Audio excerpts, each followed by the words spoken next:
think so. Well, welcome everybody. Thea and Heidi from Horse Tribe are with Tracey Cole tonight. Welcome, Tracey, again. So Tracey is the UK's leading equestrian-focused neuro-linguistic programming and hypnosis trainer and coach. I think you need a shorter title. Mindset coach, mindset person. Yeah, that's it. That's really that's a good synopsis, isn't it? Yeah, mindset coach. We're really excited to have Tracey back again to talk about mindset. Tonight we're going to talk about anxiety, and she's going to tell you a whole load more and some great things to take away and start using straight away. And Tracey, for those that haven't met Tracey before, is also an equestrian, so she really understands what an equestrian mind goes through. So without further ado, Tracey, we'll hand over to you. Just on the tech front, just a reminder for everybody that if you can add any questions into the Q&A anytime. So if you're stimulated by something Tracey says, just type it into the Q&A function. If you hover, you'll see Q&A. Type it in there and Heidi and I will ask those towards the end. If there's something that you don't understand in the moment that she's talking about, pop it in and we'll just pause Tracey and she'll just answer and explain it for you. So keep those questions coming at any point throughout. And if you do want to increase the size of the slides versus Tracey's face, or if you want to increase Tracey's face, there is a line you can hover on. Don't encourage that. That's not recommended. Not recommended. Mind that tonight. Yeah, there is a line you can hover on and you can slide it across. And there will be a short questionnaire at the end. We'd love your feedback, but we'll come back to you at the end in the Q&A. Just remind you of that. Anything else I've missed, Heidi? Or are we good? No, I think that's all good. So, right. Tracey, over to you. Welcome and thank you very much. We'll see you in a wee while. Okay, thanks. So I'll just share my slides. There we are. There we go. So I am going to be talking about high functioning anxiety, especially in terms of equestrianism, what it is, why we need to know about it, and things we can do to alleviate it and even get rid of it. So we do expend a lot of energy as equestrians on lots of things that aren't necessarily helping us in our riding. And I think these days, one of the things that everyone is kind of a little bit guilty of, and it's easy to fall into, is this hyper connectivity that we all have. So we're all available, potentially, 24/7. We're all connected to some device somewhere, whether it's email or WhatsApp or whatever it is. And we're starting to get, or other people on the end of the message, maybe starting to get this need for an immediate response. And also we're living in a very fast world, far faster than any other time in history. And if you're old enough and you can go back 30 or 40 years before the internet, and you think about how we used to have to find out information, which was about trawling through books and things like that, it's completely different mindset now. We can just Google and you've got that instantaneous answer. You've got that immediate response. If you've got a burning question, you can get it answered from a friend or the internet or somewhere. And that kind of thinking is kind of trickling down into our mindsets and into our equestrianism. And that's sort of what I want to talk about today, really. So equestrians, as it says on the screen, spend lots of energy. And these are negatives, worrying about what others think, whoever that might be, whether that's people watching us as we ride, or just the general people around the yard, or people on the internet. We often think about what people think of us, and which is great to an extent, but it's one of these things that once you trip over the threshold, can be really bad for you, and it's causing you to second guess too much. And again, you're getting quite fatigued by expending your energy in that way. Listening to their own inner critics, and we're all doing this most of the time. You know, these little chimps, as some people call them, or the devil on your shoulder. And again, it's really, really exhausting to listen to criticism at this level, this amount of time. And it's obviously not doing us a tremendous amount of help either. We often have dilemmas. Now, it says on the screen about what's best for our horses, which is always a dilemma, but it could be any style of dilemma. Dilemmas are extremely wearying.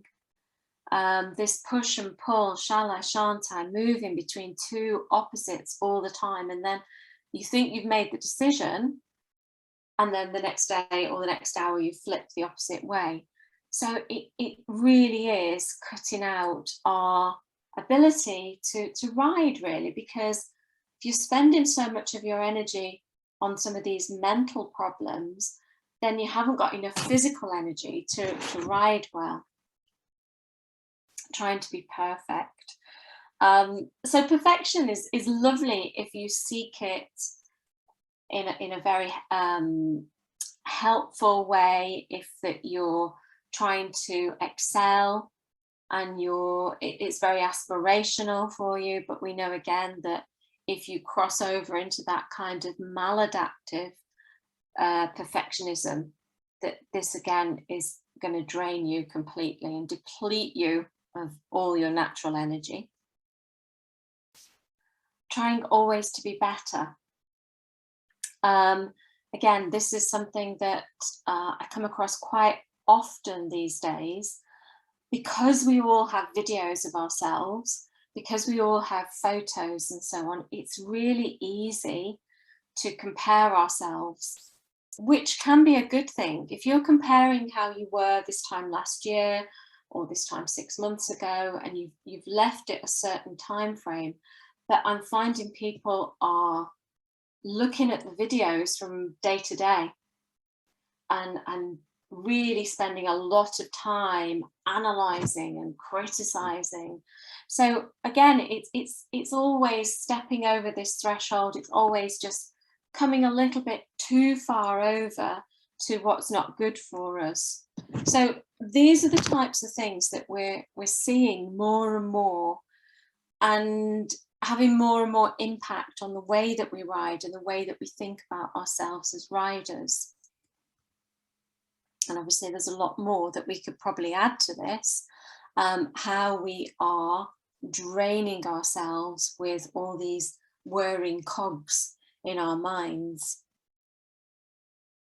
So if you're a person, or maybe you just know somebody who's a person who's constantly plagued by these types of thoughts, and you know, it's the person who can't sleep because of these thoughts, the person who's sending WhatsApp messages at 3 a.m. It's those kind of things. If you know someone, or maybe you recognize a few in yourself, that person or you may have high functioning anxiety. So a little bit of caution about this. I'm not diagnosing anybody or saying if you do these things, then you definitely have this high functioning anxiety. I'm just saying, let's just step back from this and make sure that we're all in this nice comfort safe zone where we're aware of what the danger points are, and then we can do something about them. It's not a clinical condition. So if you went to the doctors, they would never say you've got high functioning anxiety as a clinical diagnosis. And there's a couple of reasons for that we'll briefly have a look at, but it does impact people massively on a daily basis. It's not burnout. Burnout is a step even further, but it can lead to debilitating conditions such as burnout and stress. I mean, really, really high debilitating stress and so on. So it's just having that awareness for now and knowing what to do. People who experience this function. They seem to function quite well at work, at home, in their family life, they have that level of functionality. They have some ability to cope. However, they're also emotionally, mentally, and physically drained for the majority of the time. So it's not something that we want to ignore just because that person is able to get about and do their daily tasks. It's something that we need to, take a check on and make sure that we are moving ourselves swiftly away from this kind of mindset. Now, the symptoms, as I say, aren't recognised as a clinical condition because they're so variable. So it's not that you have to have a checklist of multiple things to be able to categorise yourself as high functioning in an anxiety perspective. But there are numerous ways that this can manifest. But the symptoms may be vague as well. You may have a different idea about what anxiety is, and so you wouldn't necessarily think of yourself as an anxious person per se, because things around you happen, you make things happen, and you do your job well, and you ride, and you've got all these other things. So you might not necessarily categorize yourself like this. Having an awareness of the condition may go a long way to changing the thought patterns, though. So let's have a little look at some typical symptoms, typical ways that we can act, and then how we can react to alleviate some of these symptoms. So the first one is you worry that people don't like you or are judging you negatively. So this would be the person who is constantly worried about this, and it's in different scenarios. So if you're worried maybe that somebody's watching you ride, or that you go to a competition and there's quite a big audience, but you take yourself out of that situation, away from the showground, and you feel fine, then that wouldn't be high functioning anxiety. That would be a very specific level of anxiety to do with a very specific activity.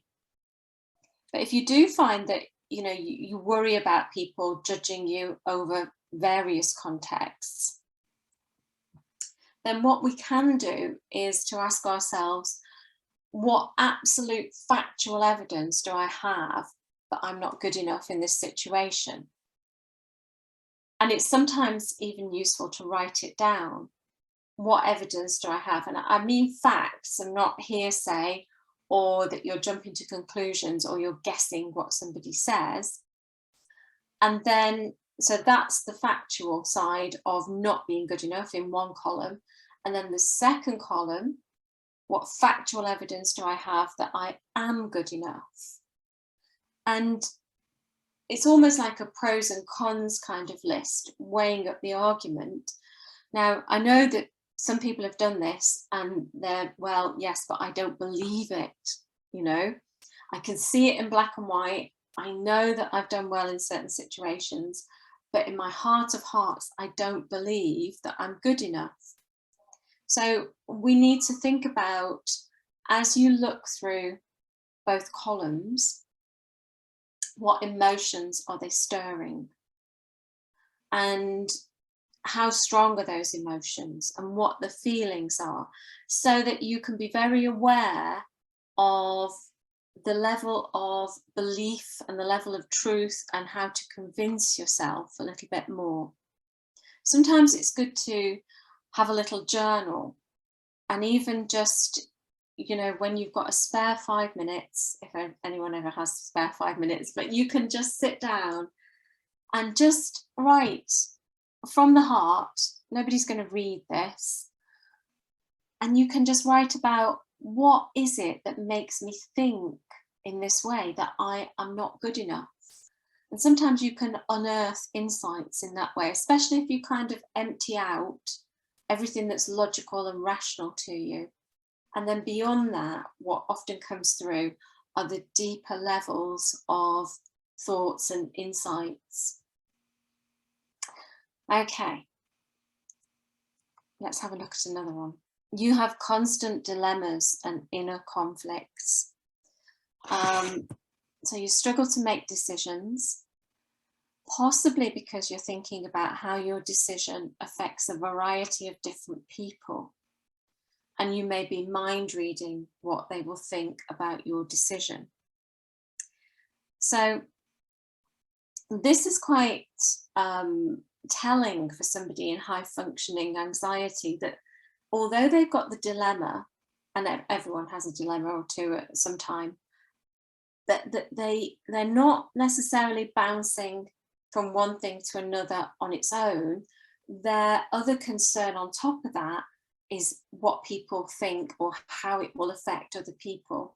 So they're almost kind of externalizing their problem. Even their problem is very real to them, real inside their head, but everything that is to do with their problem and the solution to their problem is kind of outside of them, and almost like they've pushed it away, and they've sent away with them that control that they could have, that empowerment that they may have. They've sort of pushed it outside because their attention is on those other people and how they may or may not think.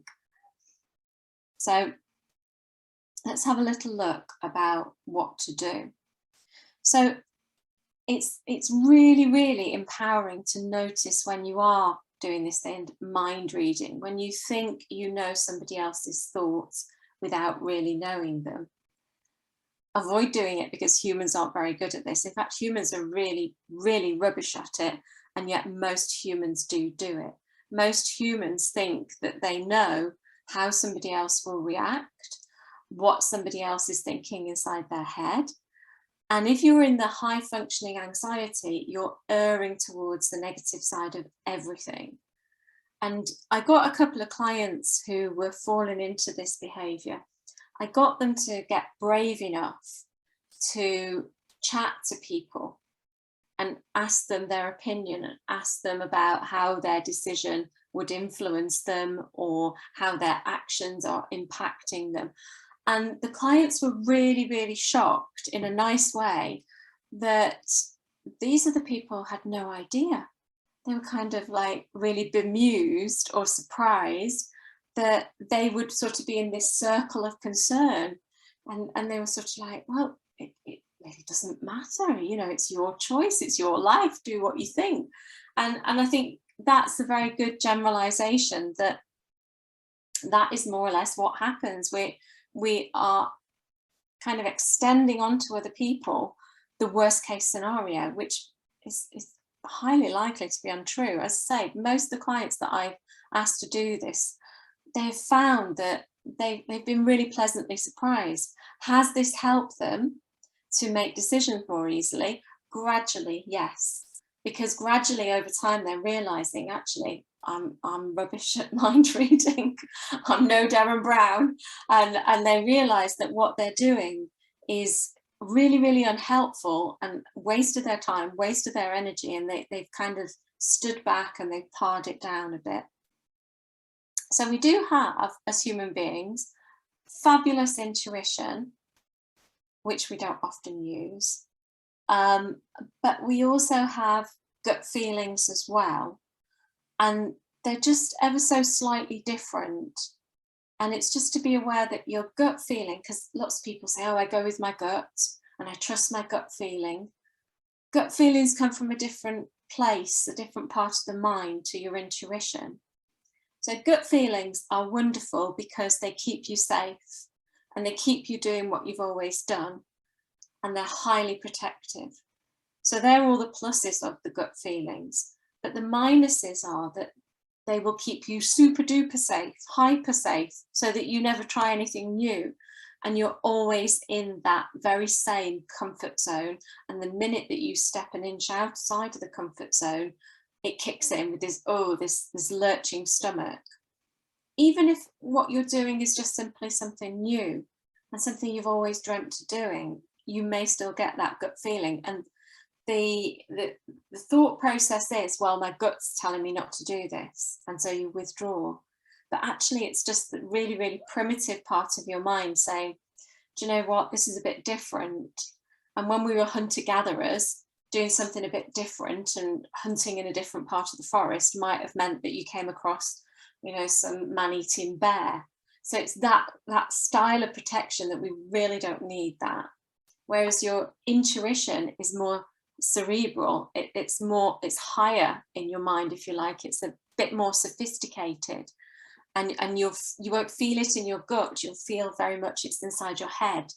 And so if you must think about what other people are thinking, or think about how it's impacting everybody, if you can trust your head a little bit more than your gut, and realize that your gut is keeping you super, super, super safe, and maybe a little bit too safe, then that's good.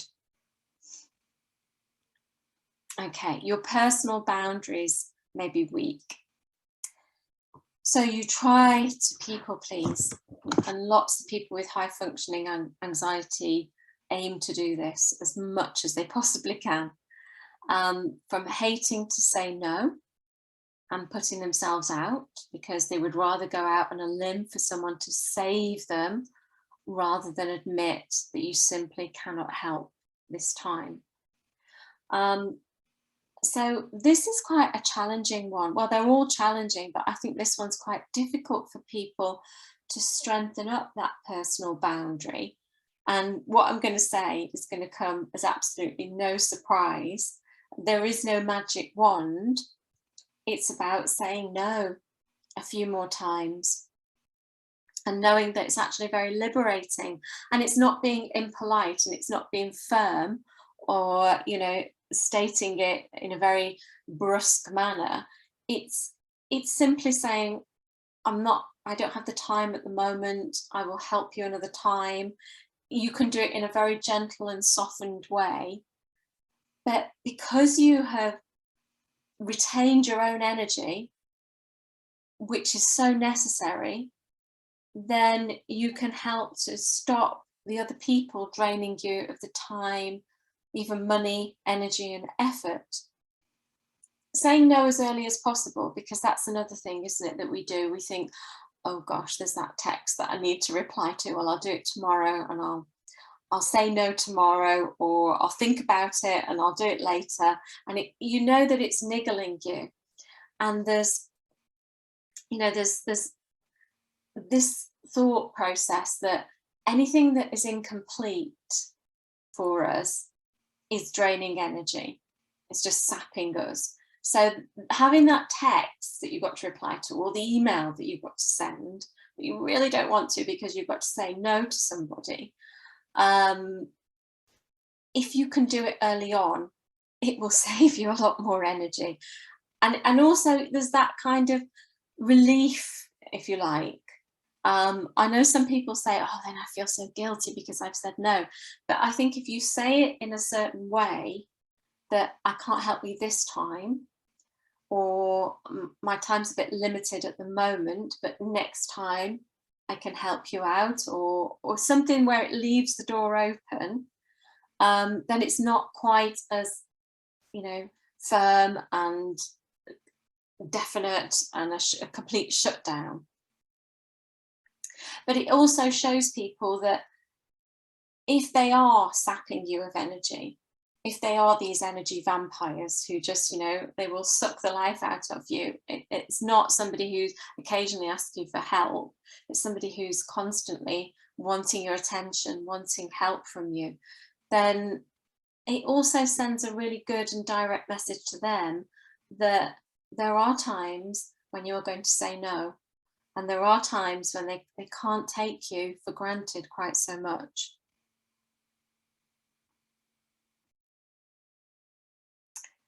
So high functioning anxiety people, even when they take a break, find it hard to relax.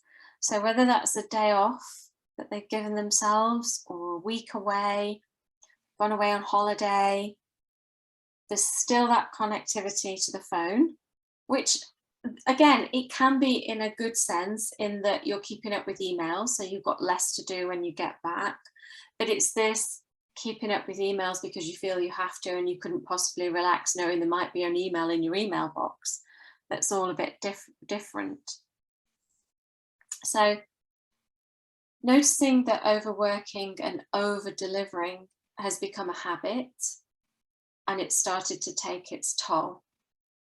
So the break is there for a reason, and you can almost schedule it in as you would do a meeting, or as you would do anything in work, where it's an appointment of kind, where that's what you're doing. Because if you were in a meeting at work, unless there was some emergency, you would be in that meeting and you would be concentrating and you would be applying effort. And it's the same with a break or a holiday, that you're still doing the same thing. This is what you're concentrating on. You're focusing on relaxation. You're focusing on the break. That's where your attention is.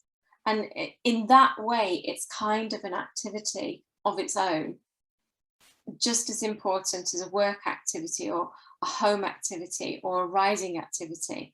It's scheduled, it's in the diary, and this is where your concentration and focus needs to lie. Another one then is that any new project or task has to be finished at lightning speed. And again, it's this need to maybe text somebody back because they've just texted you, and you feel like it's a sort of etiquette in text world to send the message as soon as possible. But also anything needs to be done quickly, needs to be finished off. So people are very often workaholics at work, at home with their horses. And as they are a workaholic, they over-deliver. The strong need to please people and also to prove yourself. So there's all of this proving and over-delivering and people pleasing. And on top of that, you've got to do it quickly. You've got to do it immediately. So it's all about just relaxing a little bit. But it's also all about realizing that doing things at lightning speed is not necessary or expected of the other people that it concerns. And I think as riders, we do this as well. I've got a client who's just started to do affiliated show jumping. So and a relatively new horse. And so this is the first time on any horse she's ever done affiliated show jumping. And she's gone and done British novice, and she's had 2 really super outings. And she's really pleased with her progress. And she said to me, yeah, but it's not fox hunter. And I was thinking, well, how about discovery and newcomers first? You know, and it's this, well, I've done 2 now, so I need to go up. I need to do more. And I said, but why? You're not a professional rider. You haven't got the owners at the ringside wanting the horse to do more and more and more quickly. This is your hobby. This is your enjoyment. And so can you not take a breath and enjoy the fact that you're doing so well at this British novice and you're enjoying it, and, you know, the results are there. What is the hurry? And I think, again, it comes out of having this hurried kind of society where everything is immediate and instantaneous, and there's a need to do things rapidly. So in those cases, it may be that you need to do stuff at lightning speed, or you need to do stuff all the time and you can't relax. In both cases, it's really nice if you can think of inactivity as your activity. And it can be very, very productive that time, because all of a sudden your mind isn't full and absolutely jam-packed of all the to-dos that you've got to do and the things you have to think about and everything that you're juggling. And once you just clear the depths of those thoughts, that's when your creativity can shine through, and you can plan and you can think about how to be much, much more productive. And it sounds as though, you know, people who are caught up in this, it sounds as though you're doing the exact opposite. It sounds so counterintuitive to what that person is trying to achieve, which is the most and the best and the quickest and the fastest and the soonest. And so why would a break of any description in that way help? But it just really, really does give your mind that ability to think rather than firefighting. It's a much, much calmer and more balanced way of enabling you to move forward, to catapult yourself. And so the inactivity, if it's seen as an activity in and of itself, is really, really wonderful. Because if you think about it as it's a slowing down to accelerate type of thing, and it works. Okay, the next one, an ongoing need to prove yourself, to other people, to someone you're not really sure about. There's just need that proof. You need to keep on trying and trying and trying. So there's never a time when you feel like you're at the point where you want to be, whether that's at a level of riding or a consistent stream of results. So there's never any satisfaction. There's never a moment's pause to give yourself praise, because it's almost like this rider I was saying who's doing the British novice, but her eyes are on Fox Hunter, which is practically a long way off. But not having that mechanism for saying, gosh, I've done so well. I've done 2 competitions. I've never done this standard before, and I'm doing really well. And that ongoingness, that need to do that. And I saw something coincidentally this morning. I was just reading something, and I'll just read it to you because the title of it is, Have I Made It Yet? And it says, you know, a lot of people we talk to have this question. You've made it. We say so. And if you don't know it now, you'll never know it, which is kind of a little bit brutal. You can know it now. Making it is a function of your attitude, and it's not related to outside events. Most of the time, most of us need to acknowledge that we've made gains. Look where you were 1, 2, 5 years ago and where you are now. Acknowledge the gain. And then in brackets, we've got a little sentence that might shock some people. The bad news is that it never gets any better than it is right now, because we are always in the now. So if we're always in the now, and we always have this ongoing need to prove ourselves, we can never get happy. However, if we're in the now, and we do have that ability to switch off and acknowledge what we've done and give ourselves a little reason to praise and celebrate ourselves. And this may only be inside your head. It doesn't have to be splashed all over social media or anything like that. You just think, I did well today. That was really good. Then that need to prove yourself wanes, because you're not projecting to a future time and thinking about where I need to be, and never getting to a point where you need to be, because you keep moving the goalpost, but you're in the now and in the moment and enjoying it far more. So what to do? Know that you are in exactly the right place, right time, right now for your journey, and celebrate each and every victory, no matter how small. And I know that it's often bandied around social media, this celebration thing and praise yourself.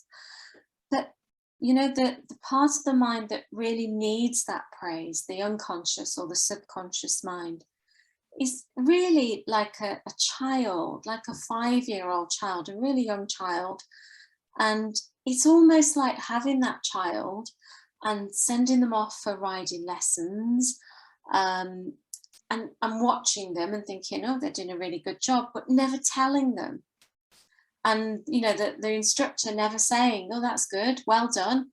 Nobody ever saying, you've done a good job there, you're getting on fine, you're doing so well, you've made such progress from last time. And imagine that child never receiving that kind of praise. Or even a horse, because horses are so much more in their unconscious minds than we ever are. Imagine a horse that never gets told you've done well.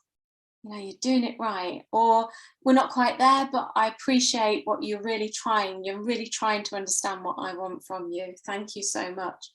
And it makes such a massive difference. And we all like a little bit of praise, even if, you know, we don't really take a compliment well. Unconsciously, we do take it really well, and it does make a difference to your mind, because your mind, like that 5-year-old child, saying, oh well, if that's what you want, if that's good, then I'll replicate some more of that, I'll get that going, I know what you want, I know the direction now.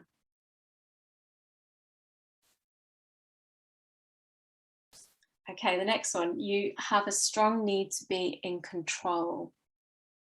So equestrianism is a unique sport in having a sentient partner to work with. Control may not be the best way to get the best out of the partnership.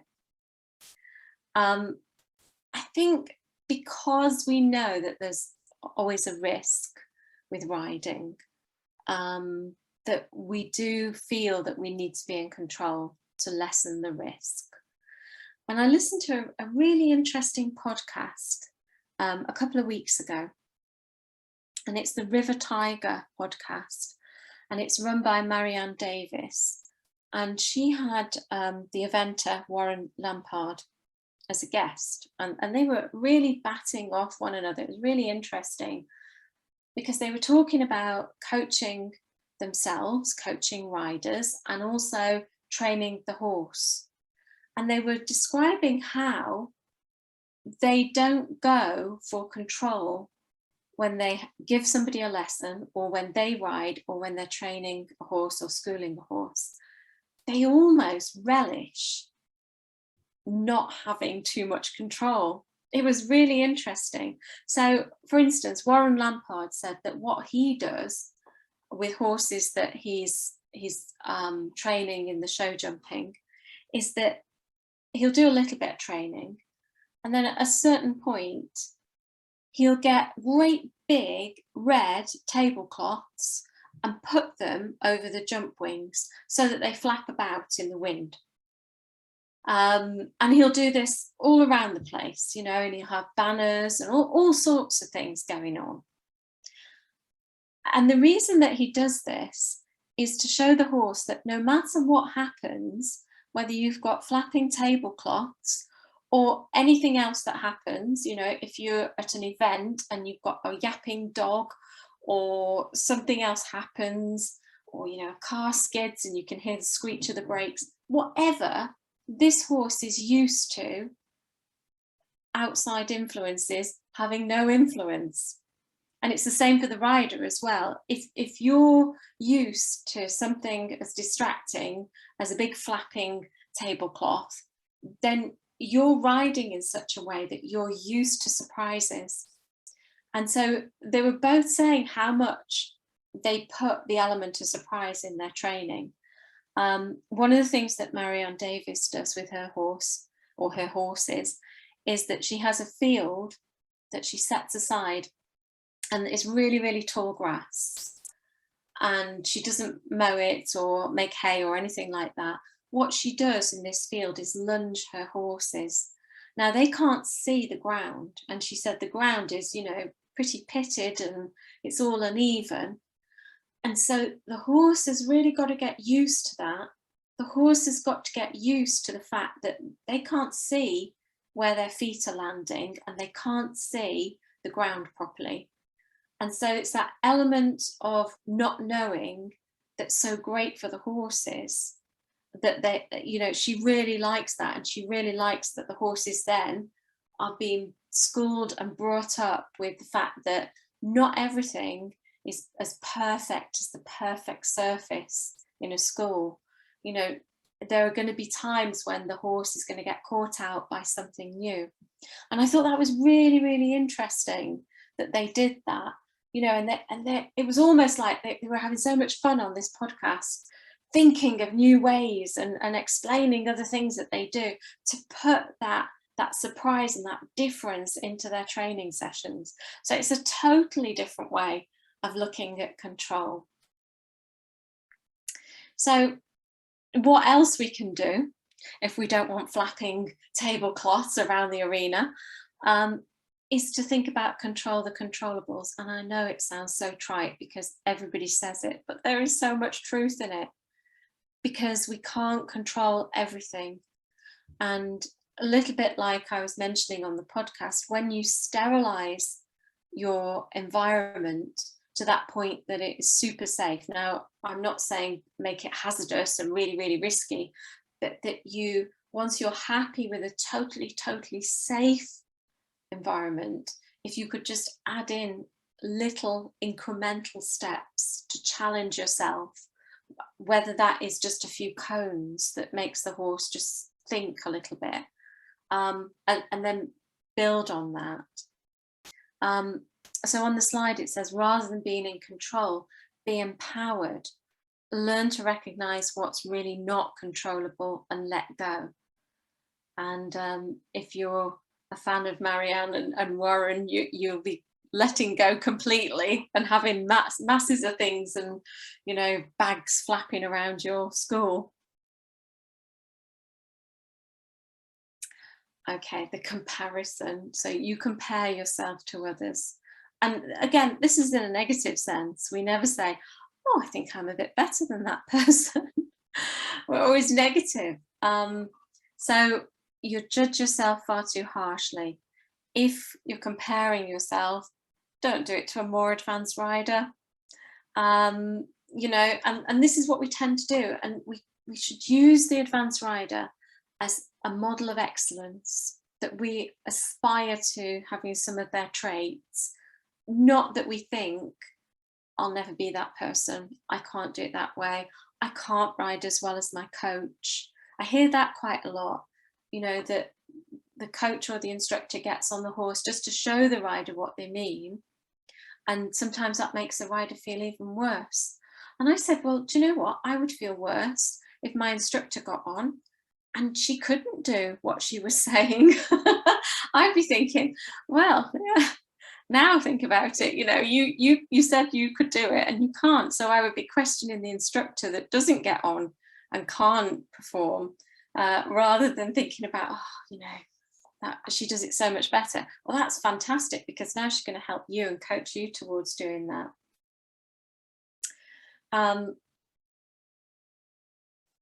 You fear failure. So this is quite a strong one, this fear of failure. It can stop people with the high functioning anxiety ever trying anything or trying something new. So anything can be considered something to analyse for possible failure. You cannot perceive failure as a big step upwards, for example, as a leg up of learning. So we all know, because we hear it again all over social media and on memes and things like this, that there is no failure, there's only feedback. So you get something wrong or things don't go to plan, it's just told you a way not to do it and a way to explore different avenues. But we take it so much to heart if we don't get things really on point immediately. And we're coming back to this rapid kind of thinking in our society now, whereas we can use failure.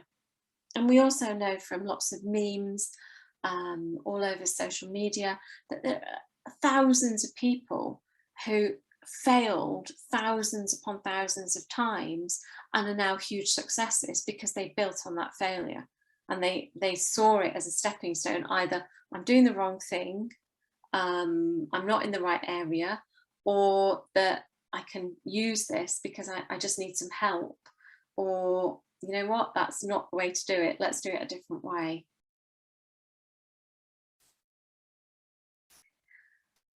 You're a perfectionist, and we've touched on this before. Whilst aiming for excellence by making small progressive steps is healthy, wonderful, the flip side of perfectionism may leave you tearful and in distress if you only count perfection, 100% success, as a success. So what to do? So if you chunk tasks down into smaller tasks, when you are a perfectionist, what's happening in your mind is that you are very often a person who can see a big picture or a middle-sized picture reasonably easily. But because of whatever task you're doing, you have to see detail. And that may not be your forte, even though you appreciate that the detail is required. So if you think about something like dressage, where it's split-second movements, split-second responses of the horse and of you to each other, then that's incredibly detailed. And we all know that. And it's great to be able to think in that level of detail and to act in that level of detail. When it becomes a problem is that if you are trying to think of that level of detail in every single movement rather than thinking of one movement. So rather than thinking, I'm going to nail that shoulder in, that's my task for this week or this fortnight or this month or whatever, that's what I'm concentrating on. And the other things, yeah, just to have a bit of variety, I'm going to practice, but that's my thing. Whereas a perfectionist is thinking, I need to do my leg yield, I need to do perfect 20-meter circle, perfect 5-meter circle, I need to do some demi vaults, I need, and they all need to be perfect. So you're having an overall view, thinking about the big picture, but attempting to do everything in minute detail, and you just can't do that. It's similar to multitasking, and we weren't designed or built for that. We're very good at concentrating on one thing at a time and getting it right and doing the next thing. So if we chunk things into smaller tasks, it may seem to a perfectionist that we're lengthening the time it's going to take us to do this, but actually it's going to accelerate it. It's another one of these counterintuitive things, because we're not spending the time and energy in criticizing ourselves, in worrying. The energy is expended in the physicality of the ride. Another thing that we can think about is do, delay, delete and delegate, which I love, which obviously is great in the workplace setting, but we can translate it into equestrianism.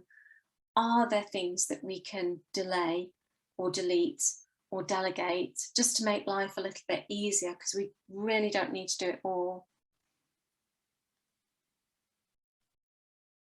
So if you are noticing a good many of these behaviours and they're difficult to get out of, and it's a constant, it's not just, oh, I've had a terrible week at work and so, you know, my riding's gone to pot and I've been really worried about my dressage competition, but it's kind of itself, it's an isolated week or fortnight when you've got other things on. Then we're not talking about that. We're talking about this constancy of all of these behaviours, these thoughts, and maybe a few other ones thrown in as well. Then it's a good time to take some time out, and just to take that time out again. And we're talking slowing down to speed up type of thing. And there are various things you can try. And some of these things you'll say, oh, I don't like that, or I've tried that, that didn't work. And that's fine, because there's going to be horses for courses. You may like meditation. I think I haven't spelt that right. Meditation. You may enjoy it. On the other hand, you may say, oh, I just can't do it. You know, my mind's a butterfly and I'm all over the place and it causes me stress to try and do it. Then that's not for you. Hypnotherapy may be something that you want to explore, or visualizing. On the other hand, you may say, do you know what? I'm not very good at any of those, and that's fine. You can try something different. It may be for you that it's the outdoors that really get you into a relaxed frame of mind. And if it's the riding and being at the yard that is the stress, that's the trigger point, either because of the people or because you feel like you should be doing something, then it would be a different style of nature. It would be a walk, or it would be getting out into the garden or a park or something like that. And just appreciating that a lot of us spend a lot of time in the countryside, and such a privilege, because you know, it's so lovely to be able to just hear birds, or just appreciate how green the grass is. Perhaps I shouldn't say that when we've got droughts in a lot of places, but just appreciate the things that we do have, because that just takes you out of yourself just for a little bit. I know somebody that goes for a drive when they're stressed, because they love cars and they love driving, and they go out to a drive, and this particular person goes out to the seaside. Actually doesn't live anywhere near the seaside, but goes towards the sea, and it might take an hour or so to get to the sea, and park up, spend not very long there, to be honest, because it's not the sea that's doing the good, it's the driving, and it's the particular route they take that's very exhilarating. And I thought, wow, what a great thing to do. Now, driving isn't one for me, but I can see that it would be a great way for lots of people to sort of get out of their minds and just enjoy themselves and enjoy the surroundings. Alternatively, music may do it for you. Play your music nice and loud and have a sing, especially if you're in a car, of course, or the shower, because singing does things in the mind that's wonderful. First of all, it makes you breathe differently, so that usually calms you down, especially if you're belting out a ballad. But also there's the thing about the vibration. So listening to music on its own is wonderful, but if you can sing along, the sound vibrations actually cause different neurons in the brain to be lit up and make us feel good. So singing is wonderful. So have a go at singing, and there's always help out there as well. You know, you don't have to self-help if you can't find your thing. It may just be that you need one session, not very long at all, with a mindset coach or a psychologist or a life coach or hypnotherapist, or, you know, any of these alternative therapists. Like, it could be Reiki for you, or it could be having a massage, but it's anything that takes you away from that high functioning anxiety and those thoughts that consume you. And if you do it often enough, these things become part of your new habit. And sometimes it only takes 20 minutes a day or 15 minutes a day to give you that space and to get you out of the anxiety and the anxious thoughts. Okay, so I'll open it up for questions. Great stuff. Thank you, Tracey. Massively interesting and inspiring as always, so thank you so much. My connection is a little bit dodgy, so if you can't hear my questions that I'm then just Thea can take over. So I'll try with the first. We had a couple of questions in advance, the first of which is more about an individual, sort of personally, rather than horse related. So the question is, I've been thinking about working 4 days instead of 5 each week, but I'm worried that I'll spend day 5 either worrying about what I should be doing or working anyway. do you have any top tips to help me get my head in the right place to be able to do it? So you just broke up at the end of the question. So the question was about working 4 days instead of 5 and worrying that the day 5 will just become a day to worry on its own. Is that a day to worry or to work anyway? Yeah. Oh, to work anyway. To work So the anyway. question is, do you have any top tips to help me get my head in the right place to do it? Well, I think it's another one of these that's a habit, isn't it? Because this is what I fall into. That's my default setting, is to work too hard. And so what I found for myself is that when you are disciplined enough to go away from the computer, and if that means going away from the house, go away from the house. And when you try it, and when you know, this person may want to build up to it. A whole day may be a bit scary to them at the moment, but if you take an afternoon off or a morning off and do something entirely for you, whether it is horsey or it's something else, and just experience that, rather than thinking in the future, I've got to do this, I've got to do that, I've got to be in the moment for that 2 hours or so, and just experience it and be really, really aware of how wonderful and joyful that can be, and maybe then just try to expand it a little bit. And I think it's the fear of the unknown, isn't it? You know, it's the fear that, oh, you know, if I drop down, I'm just going to do as much work, but I'm only going to be paid for those 4 days. So it's the discipline, and then knowing you can enjoy yourself on that 4th day, and really going for it, making it the new habit. It's such a good tip to do something. That's great. A great thinking, rather than just be, I know, at home, but to actually organise something to do. That's a great tip. Thank you, Tracey. I'm sure that will be appreciated. Yeah, we had another one in advance. I get anxious thinking about hacking in wide open spaces with my horse, which is particularly apt at the moment, isn't it? With so many fields kind of staring at us, all harvested. And I end up playing safe and not enjoying some of the open fields because I'm not in the right mindset. What can I do to break this cycle? Okay, so obviously it's a massive desire to go and have a blast, or at least just walk around a field, isn't it? And it's wonderful to do. And I understand the disappointment when you say, oh no, I'm not going to do it. I'm just going to go on by and just hack down the lane. So the first thing that I would say that's really lovely in the build up, because sometimes it's the anticipation of the thing, and when you do it, you're having so much fun, you haven't got time to be caring about, you know, fears and so on, because it's just so exhilarating. But it's the build up, isn't it? It's the oh my god, what if. Yeah.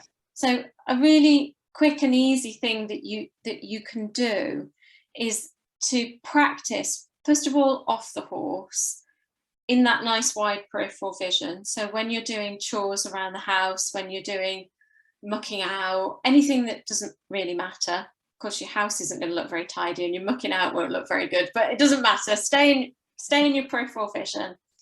And when you get a little bit more practiced, have a go at driving in a safe place, because you'll get that perspective. But the peripheral vision is good because it puts you into a state where you're very calm. And you know that when you daydream, you're usually in a peripheral vision. And it's that kind of calmness, but it's also being very alert as well. So it's unusual for us to be like that, because usually if you're alert, you're on edge. Whereas here you're alert, but you're calm. Mm-hmm. So if you do it, you know, if maybe just driving a few hundred yards or something, I'm not saying that you need to do it forever, and then try it on the horse, just in a safe place. And then do it along your hack, or do it as you walk in or getting towards the field, just to keep yourself nice and calm, and in that frame of mind that this is good, I'm calm. And also what I would do, and this is probably just me, I don't know, I kind of calm myself a little bit if I'm doing something like that, and I think, well, I've only got to walk to the field. And then I get to the field and I think, well, I'm only going to walk around the edge. And then I can walk around the edge, and then I think, You know what I'm saying, Thea? I know you can see it. You know, then you're sort of like, well, I'll just trot for 2 or 3 paces, and you build it up. Before you know it, you've galloped 10 times around the blooming field, and I think that's quite nice as well. Yeah, it's like the expression, "How do you eat an elephant?" Isn't it? Yeah, It's one chunk at a time. yeah. I love that. Brilliant. We had one here that was related to the not good enough, and you talked about sort of reflecting, sitting and reflecting on, you know, what's the evidence for that. But what if it happens in the moment? Say you're in a clinic, or you're at a show, and you've got this loop going on in your head. What can you do to sort of just try and switch your mind off from that? Oh, it's going to go wrong, I'm not good enough. Yeah, like a reset button type of thing, isn't it? Yeah. So what you can do, this is a really simplified version. You know in your head what it looks like, what's just gone on. So you've got this negative picture, either of what's just gone on or what you think it's going to continue like. If you can, in the moment, if you've got time, it's a shame if it's in a clinic, it's kind of difficult unless you can just say, I'm just taking 5 minutes out, I'm just having a time out. But if you can think of the positive way that you want to keep going, how do you want it to be from now on? And accept that this is imaginary, so you can do anything. You don't need to think, oh, but that will never happen, I'll never be able to ride like that, and this will happen. Just in your imagination, just keep it imaginary. So then you've got 2 pictures. You've got your old one that was what's just happened. You've got your new one that's a bit more idealized. Make it brighter and bigger, much, much more attractive. Put the 2 on your screen together and swipe away the old one, like you swipe a phone. Swipe away and then look at your new one and just repeat that. Bring them up again, swipe the old one, and look at the new one and enjoy it. And it is a bit difficult, I think, if you know, it's okay if you've got time. It's perhaps more difficult if you're thinking in a lesson or a clinic or something like that. But if you repeat it, you probably have to do it 5 to 10 times, but you can do that in your mind. Swipe, swipe, swipe. We're so used to swiping on phones these days. You can do it in under a minute. That's quite a nice one, because what comes forward is the nice new bright bold picture, and the old one, because you've swiped it away so many times, starts to fade away and you start to forget about it a little bit. Yeah, I like that. Scroll on by. Scroll in a good way. That's Thea's type of thing as well. It's very visual. I'm massively visual. I love that. Visual. I think I'm 99.9% recurring visual. Proper love it. Proper love it. Oh, sorry, we lost you. I think you lost your Heidi. So I'll answer the next question. So we've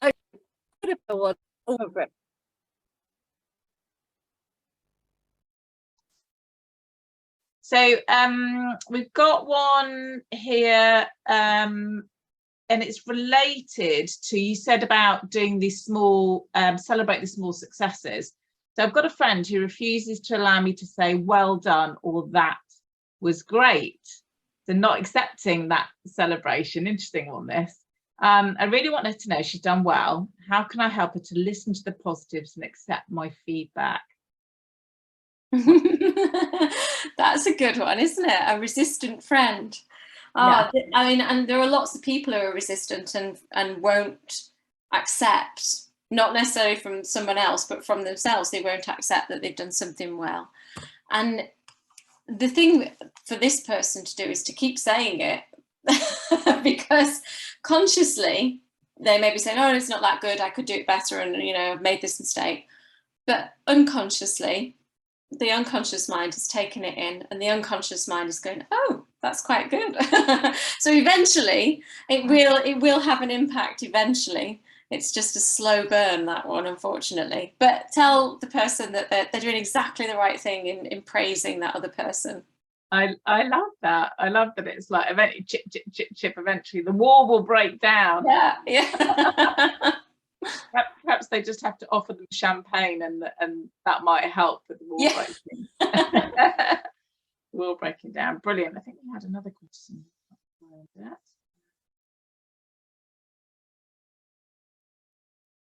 Ooh. No, I think that was it. Heidi, do you have any more?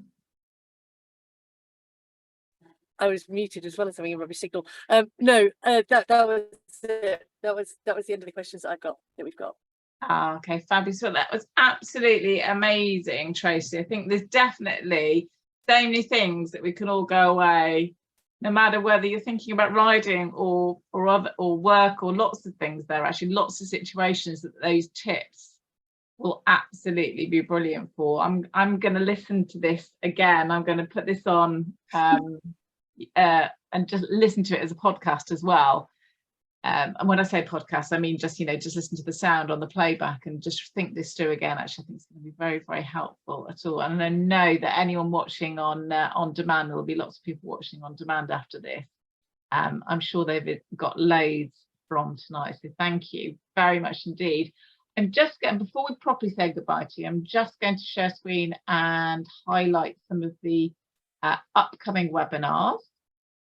So we have some very exciting ones coming up. So we have Georgia Plymley, who is the most incredible horse trainer. She's done loads of films as a stunt rider, and she's really focusing now on connection with your horse and using liberty. And she's actually currently so busy going I think she's in Scotland and going all around the UK doing some clinics on starting liberty with your own horse.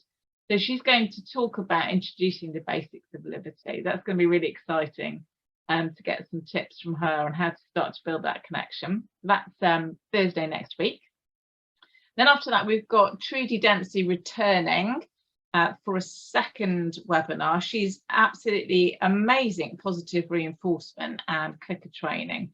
So she's going to talk through some top tips for problem solving using clicker training.